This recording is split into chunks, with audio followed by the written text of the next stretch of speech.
তোমাদের দাদাভাই দেখো নদীতে গিয়েছিল, তাই এই টেপা মাছ নিয়ে এসছে। দেখো জ্যান্ত টেপা, কত বড় টেপা মাছ দেখেছো। আর হা করছে, দেখো মানসির মতো দাঁত আছে।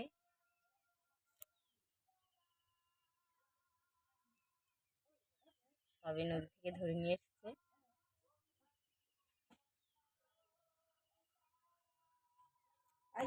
এরকম নাচছে। মাছগুলো টেপা মাছ সব খেয়েছে, জালে বেঁধে ধরে সব খেয়েছে।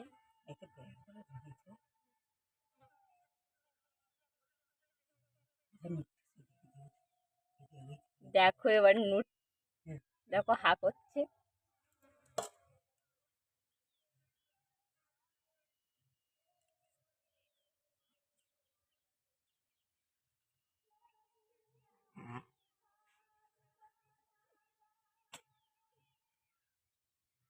দেখলে